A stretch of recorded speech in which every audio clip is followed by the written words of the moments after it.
Kertesz's first novel, Faithlessness or Faithless, a work based on his experiences in Auschwitz and Buchenwald, was published in 1975. When I am thinking about a new novel, I always think Auschwitz, he has said. This does not mean, however, that faithlessness is autobiographical in any simple sense. Kertesz himself says that he has used the form of the autobiographical novel, but that it is not autobiography. I am reading from the Nobel Prize website, and this is very important, I think, because as writers, as readers, as lovers of literature, I think that it is very important to distinguish between the autobiographical, the quasi-autobiographical, the semi-autobiographical voice that a writer creates or invents or gives birth to, and that is the process of creation which we have studied even in the principles of Aristotle and other traditional Indian principles of literary critique. And I think that it is very important to remember while reading. I now wish to read his Nobel lecture, or at least parts of it. Here it goes. Eureka! I must begin with a confession, a strange confession perhaps, but a candid one. From the moment I stepped on the airplane to make the journey here and accept this year's Nobel Prize in Literature, I have been feeling the steady, searching gaze of a dispassionate observer on my back. All eyes set on him.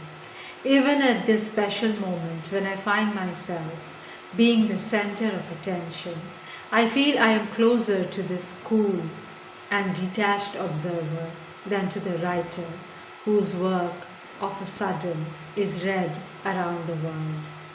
I can only hope that the speech I have the honor to deliver on this occasion will help me dissolve the duality and fuse the two selves within me. How beautiful. I think that this is very important to recognize. It is not just because he's a Holocaust survivor, but that it is very important for a writer to acknowledge to an extent that there always are very many selves within most people, and at least within most artistic people.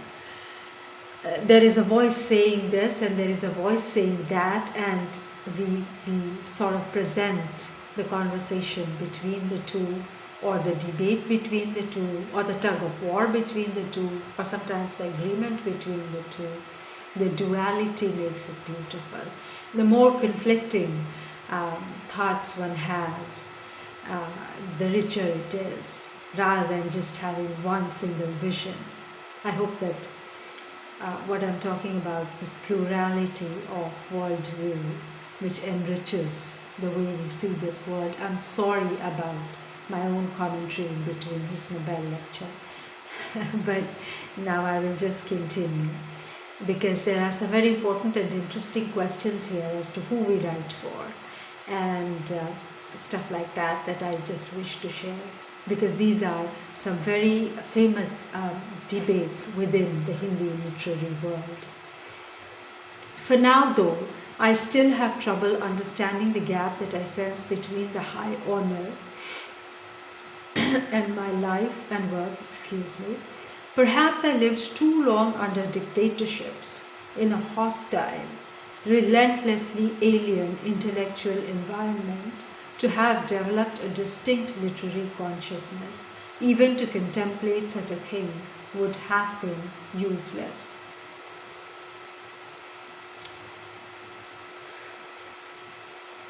And I can totally relate to this as well. I mean, I love what he says about his semi-autobiographical voice, but I totally love this as well, because, I am currently living in India, and lots of people are talking about a fascist regime here. And even earlier when I was in States, and at that point in time it was George Bush ruling. I don't know, I used to live in the suburbs of New York, Amherst, suburbs of Buffalo near Niagara Falls. I don't know if it was George Bush or somebody else, but I do have, and this was right after 9/11, I do have a feeling, not exactly of living in a dictatorial environment, but where the foreignness was extra spelt, or uh, state surveillance was prominent. And there are lots of elements that add to it. But the point is that when an individual is asked to respond to too much too many ridiculous things, too much of,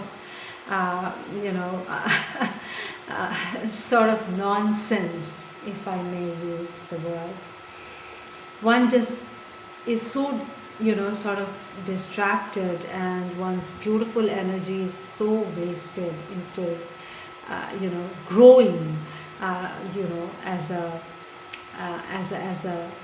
as an artist, or letting that pure literary consciousness or that artistic voice grow.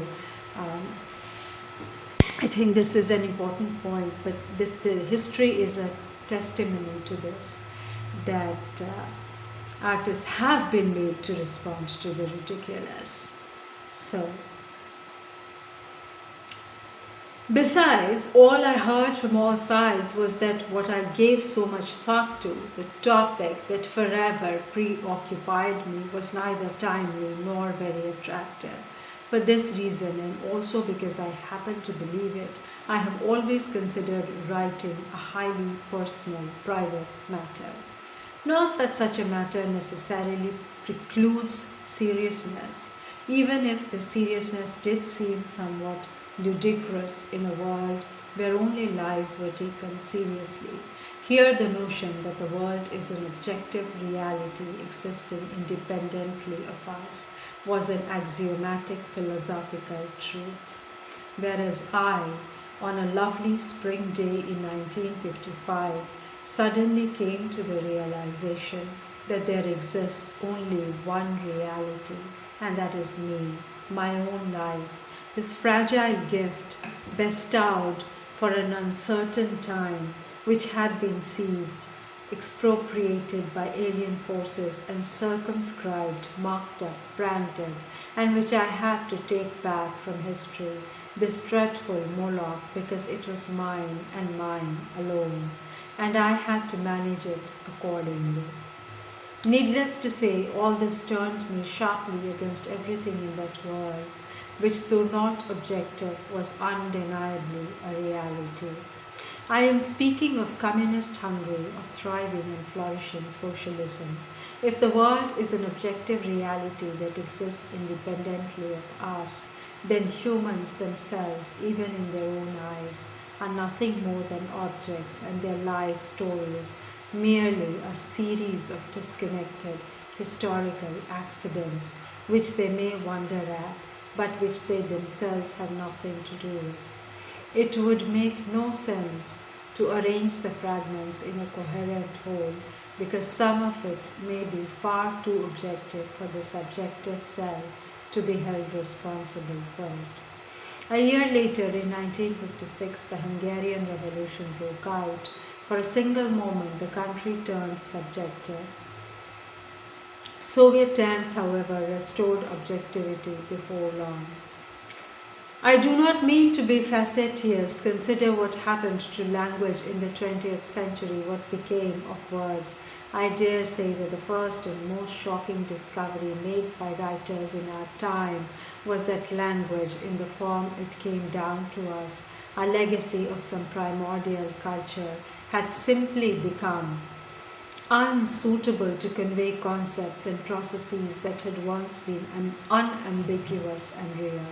Think of Kafka, think of Orwell, in whose hands the old language simply disintegrated.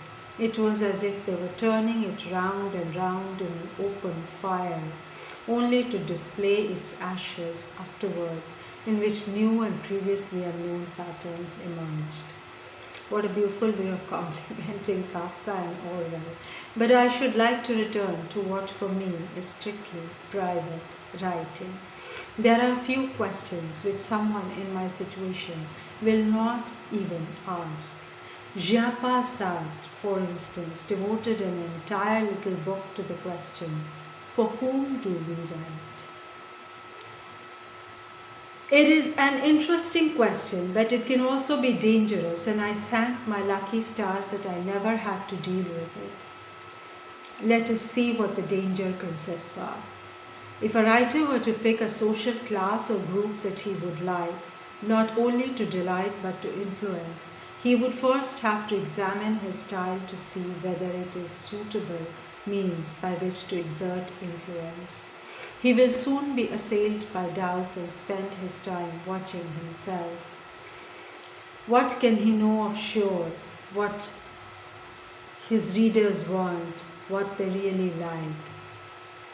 He cannot very well ask each and every one. And even if he did, it wouldn't do any good.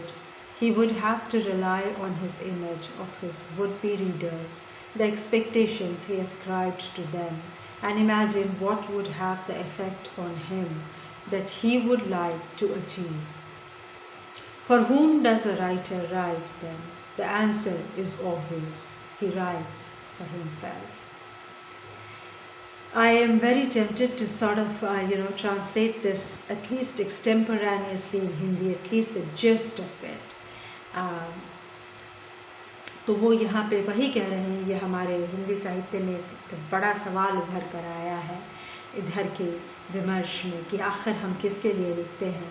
और इन्होंने कहा ही अपनी bibliography भी प्रस्तुत कर दी कि जेan-पाल Sartre ने एक पूरी किताब छोटी सी पतली सी इस पर लिख डाली है कि आखिर हम किसके लिए लिखते हैं। और काफ़ी चर्चा के बाद ये इसी नतीजे में पहुँचते हैं कि आखिर एक लेखक अंततः अपने लिए लिखता है, स्वांतः सुखाय।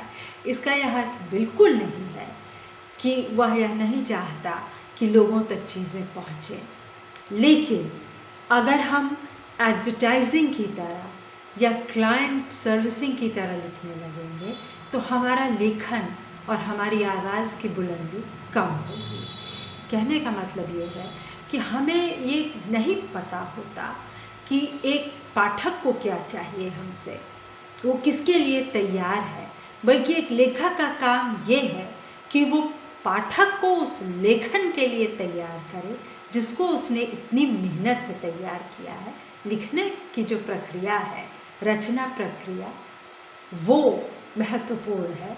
उसमें वो बात होती है जो अरस्तु का विरेचन का सिद्धांत है या साधारणीकरण का सिद्धांत है कि जब कोई लिखता है तो वो एक प्रक्रिया से ऐसी गुजरता है जहाँ वो पूरी बात जो उसका अनुभव है वह भी एक कलात्मक रूप लेकर सामने आती है और इस तरह उसके अनुभव से उसी क्षण, सृजन के क्षण, वह अलग हो जाती है।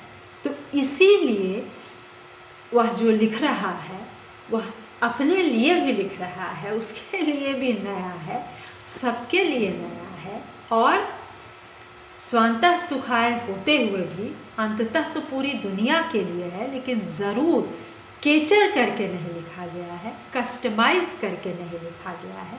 इसलिए नहीं लिखा गया है कि फ़िलहाल ये चीज़ें लोकप्रिय हैं, चलिए इन पे लिखा जाए। ऐसे नहीं लिखा जाता है और लिखा नहीं जाना चाहिए।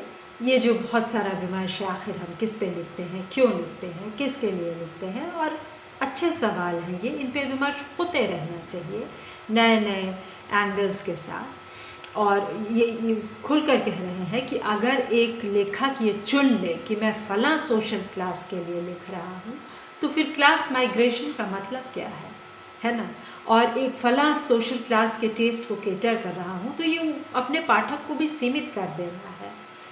आज के समय में जब मार्केटिंग के लोग आ गए हैं लेखन की दुनिया को प्रसिद्धि दिलाने के लिए, तो ये जो मार्केटिंग के प्रिंसिपल्स हैं ये बहुत ज़्यादा उन पे लागू होते हैं, लेकिन होने कम चाहिए। और इसलिए ये लेक्चर पढ़ना एक बार फिर बहुत महत्वपूर्ण है। मुझे लगता है कि जो मेरा जिस्ट कहने का उपक्रम था, जो मेरी कोशिश थी, वो ये कह रहे हैं कि कितने ख़तरे हैं अगर हम ये तय कर लें कि नहीं हम उच्च मध्य वर्ग के लिए लिखते हैं, नहीं हम मध्य वर्ग के लिए लिखते हैं, नहीं हम निम्न मध्य वर्ग के लिए लिखते हैं, या हम अभिजात्य के लिए लिखते हैं। अरे भाई, एक क्लास में, क्लास से मेरा मतलब है स्कूल का क्लास, कॉलेज का क्लास, या कहीं कोई भी क्लब, वहाँ कई क्लासेस के लोग हो सकते हैं। और हो सकता है कि क्लास माइग्रेशन के बाद किसी व्यक्ति की जो इंटेलेक्चुअल या बुद्धिजीवी क्षमता है वो अच्छी हो, तो आप उसको उसकी क्लास से कैसे नाप सकते हैं। दूसरी बात कि अब अभिजात्य से ज़रूरी नहीं है कि हर वक्त कलात्मक समृद्धि आ जाए, तो क्लास हमेशा वो नहीं डिफ्रेंशिएट कर पाता। और हमेशा क्लास माइग्रेशन की भी एक आस रखनी चाहिए, वो भी रखना चाहिए, वो भी लेखक का दायित्व है।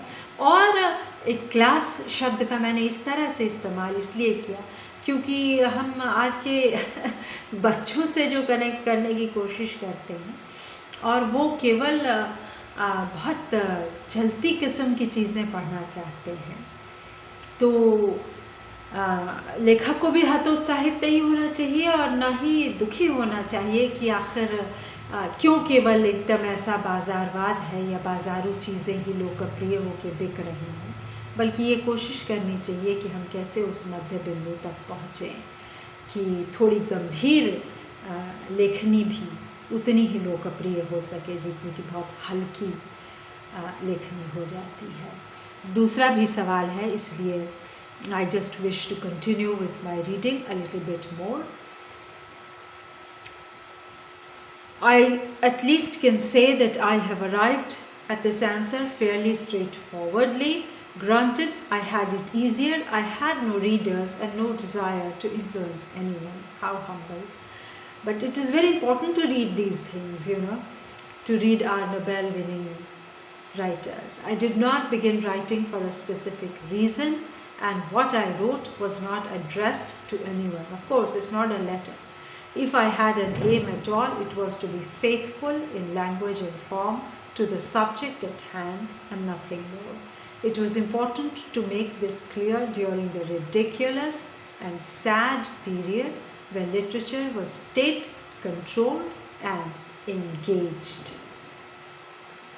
It would be more difficult to answer another perfectly legitimate, though still rather more dubious question: why do we write? Here too, I was lucky, for it never occurred to me that when it came to this question, one had a choice. Exactly. I described an irrelevant incident in my novel, Failure.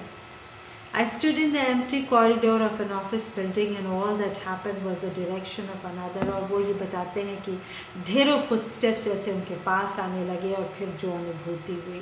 तो दोस्तों, वो बात है,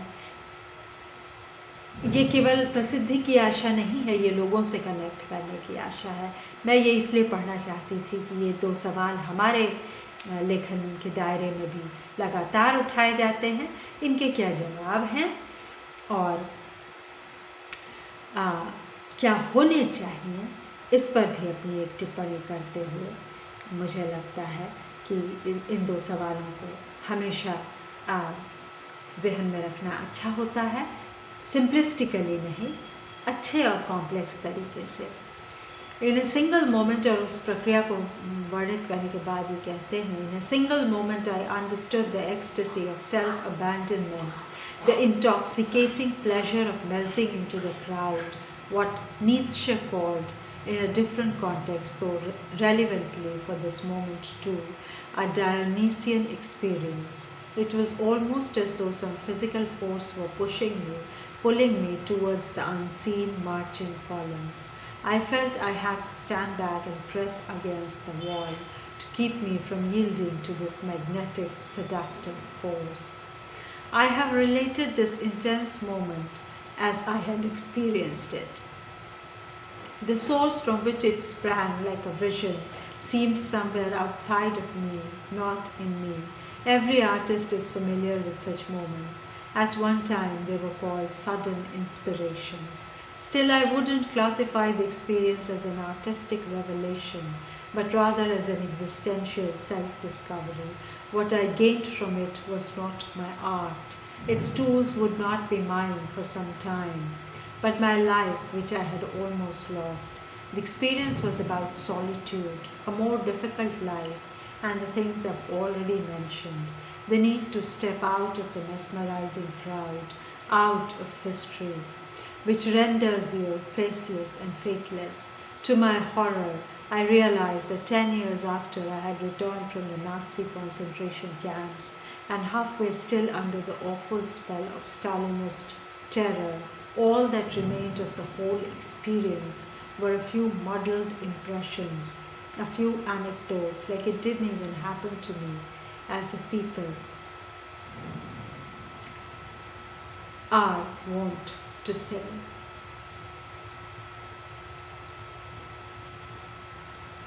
So it just goes on, and it's a very, very beautiful lecture, a very beautiful discussion.